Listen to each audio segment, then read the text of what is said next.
সম্প্রতি সময়ে সমস্ত ধরনের নিউজ চ্যানেল, সংবাদপত্র এবং মিডিয়াগুলোতে চোখ রাখলেই দেখা যায় হঠাৎ করেই চায়না পুরো পৃথিবীর ময়লা আবর্জনা কিনতে শুরু করেছে। কিন্তু কেন? চায়নার এই একটি সিদ্ধান্ত কি পুরো পৃথিবীকে পাল্টে দেবে? চায়না মানেই রহস্য আর নকলের সরাসরি। তাহলে কি চায়না এটি নিয়ে বড় কোনো পরিকল্পনা করছে? তাদের এই একটি সিদ্ধান্ত পুরো পৃথিবীকে ভেদ নাড়িয়ে দিয়েছে। এর পেছনে যেই কালো সত্য রয়েছে তা জানলে আপনার আত্মা কেঁপে উঠবে। চায়না পুরো পৃথিবীর মানুষের সাথে কি করতে চলেছে তা সকলের জানা উচিত। তাই ভিডিওটিকে অবশ্যই শেষ পর্যন্ত দেখতে থাকুন। চলুন শুরু করা যাক।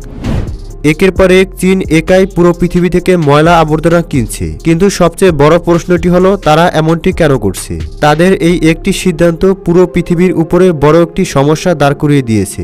বিশ্ববাসী এর আগে আর কখনোই এমন ভয়াবহ সমস্যার সম্মুখীন হয়নি। আচ্ছা, আপনি কি জানেন আপনার ঘর থেকে বের হওয়া ময়লা আবর্জনা আসলে কোথায় যায় আর এর সাথে ঠিক কি করা হয়? অনেকে হয়তো বলবেন এই ময়লা আবর্জনা রিসাইকেল হয়, যা একেবারে সত্যি কথা। কিন্তু আপনি কি জানেন কারা এই ময়লা আবর্জনাগুলোকে রিসাইকেল করে? পৃথিবীর কোথায় এত বড় বড় রিসাইকেল প্ল্যান্ট তৈরি হচ্ছে? ভবিষ্যতে হয়তো আপনার ঘর থেকে বের হওয়া ময়লা আবর্জনা আর রিসাইকেল হবে না। কিন্তু কেন?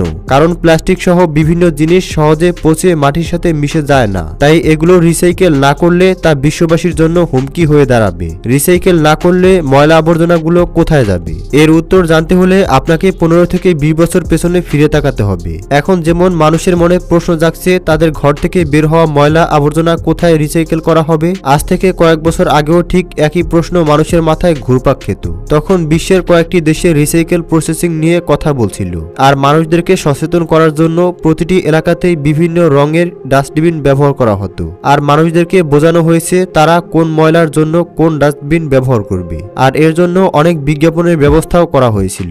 এই ময়লাগুলো জমা হওয়ার পর এগুলোকে ম্যাটেরিয়াল রিকভারি ফ্যাসিলিটিতে পাঠিয়ে দেওয়া হতো। এখান থেকে কর্মচারীরা প্লাস্টিকের জিনিস, লোহার জিনিস সহ বিভিন্ন রকমের জিনিস আলাদা আলাদাভাবে সংগ্রহ করত। এরপর হাইড্রোক্লিক মেশিনের সাহায্যে এগুলোকে প্রেসার দিয়ে এমন বড় বড় বক্স তৈরি করা হতো। তারপরে পৃথিবীর বিভিন্ন দেশে থাকা ছোট ছোট রিসাইকেল কোম্পানি ময়লা আবর্জনাগুলোকে রিসাইকেল করার জন্য এই ময়লা কিনে নিত। কিন্তু সেই সময় এগুলোর এত মূল্য ছিল না। চীন যখন রিসাইকেল দুনিয়াতে পা রাখে তখন এর দাম দ্রুত বেড়ে যায়। কারণ বর্তমানে চীন একটি ম্যানুফ্যাকচারিং হাব তৈরি করার পরিকল্পনা করছে। তাই ময়লা আবর্জনা বিভিন্ন দেশ থেকে ক্রয় করতে শুরু করছে।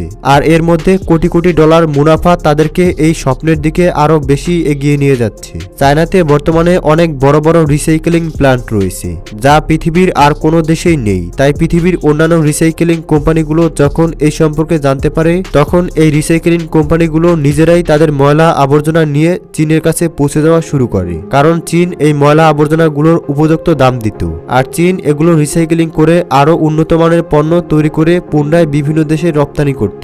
কারণ চায়নাতে শ্রমিকের মূল্য অনেক কম, সেখানে ওয়ার্কারদের কোনো কমতি নেই। তাই তারা খুব সহজেই ওয়ার্কারদের সাহায্যে রিসাইকেলিং করে উন্নত মানের নতুন পণ্য বাজারে নিয়ে আসতো। এভাবে পৃথিবীর প্রায় 70% ময়লা আবর্জনা চীনের কাছে পৌঁছে যেতে শুরু করে। আপনি শুনলে অবাক হবেন, 2016 সালে শুধুমাত্র ইউনাইটেড স্টেটস থেকে 7 মিলিয়ন টন ময়লা চীনে রিসাইকেলিং এর জন্য পাঠানো হয়েছে। চীন যেমন তাদের বড় বড় জাহাজের সাহায্যে তাদের তৈরি পণ্য বিভিন্ন দেশে রপ্তানি করে, ঠিক একইভাবে এই জাহাজ দিয়ে তারা ময়লা আবর্জনাকেও নিজেদের দেশে নিয়ে আসে। যেই দেশ থেকে ময়লা আবর্জনা নিয়ে যাওয়া হয় সেই ময়লা আবর্জনা দিয়েই আবার উন্নত মানের পণ্য তৈরি করে তাদের দেশেই বিক্রি করা হয়। তো বুঝতেই পারছেন চীন দুই দিক থেকেই কত পরিমাণে মুনাফা অর্জন করছিল। আর এর পাশাপাশি নিজের দেশের সুনামও পুরো পৃথিবীতে ছড়িয়ে দিচ্ছিল আর বিশ্ব বাজারও ধরে রেখেছে। চীন রিসাইকেলিং জগতে পা রাখার আগ পর্যন্ত পৃথিবীতে বিভিন্ন ছোট বড় রিসাইকেলিং প্ল্যান্ট থাকলেও বর্তমানে চীনের কারণে সবগুলো প্রায় বন্ধ হয়ে গেছে। কারণ তারা কখনোই বড় স্তর পর্যন্ত যাওয়ার চিন্তা করেনি। তারা ছোট ছোট অংশে বিভক্ত ছিল। পুরো পৃথিবীর ময়লা আবর্জনাকে নিয়ন্ত্রণ করা এত সহজ নয়। তাই বুঝতে পারছেন চীন একাই কত বড় জায়গা দখল করে রেখেছে। কিন্তু কিছুদিন আগে জিওলাজিং নামক একজন চাইনিজ ডিরেক্টর চায়নার এই রিসাইকেলিং নিয়ে ছোট্ট একটি ডকুমেন্টারি তৈরি করেছে আর এর নাম দেয়া হয়েছিল প্লাস্টিক চায়না। আপনি বিশ্বাস করতে পারবেন না, এই একটি ডকুমেন্টে চায়নার $1 বিলিয়ন এই রিসাইকেলিং জগৎকে একেবারেই ধূলিসাৎ করে দিয়েছে। কারণ এখানে দেখা যাচ্ছিল ছোট্ট একটি নবজাতক বাচ্চা এই রিসাইক্লিং প্ল্যান্টে থাকতো। এছাড়াও রিসাইক্লিং প্ল্যান্টের আসল সত্য পৃথিবীর সামনে তুলে ধরা হয়। সেখানকার অবস্থা কতটা ভয়াবহ তা এই ডকুমেন্টারির মাধ্যমে তুলে ধরা হয়। ছোট্ট একটি ডকুমেন্টারি পুরো পৃথিবীতে হইচই ফেলে দেয়। যদিও সে এর জন্য বেশ কয়েকটি অ্যাওয়ার্ড জিতেছে, কিন্তু তারপরেও চায়নাতে এটিকে ব্যান করে দেয়া হয়েছে। কারণ চীন কখনোই চায়নি এসবের মাধ্যমে তার দেশের বদনাম হোক। কিন্তু ততক্ষণে অনেক দেরি হয়ে গিয়েছিল, কারণ তাদের এই কালো সত্য পুরো পৃথিবীর সামনে চলে এসেছিল। 20 থেকে 25 বছর আগের মতো এখন মানুষ আবারও ভাবতে শুরু করেছে তাদের এই ময়লা আবর্জনা কোথায় রিসাইকেল হবে। তবে রিসাইক্লিং না করতে পারলেও বিভিন্ন দেশ প্লাস্টিককে ব্যান করেছে।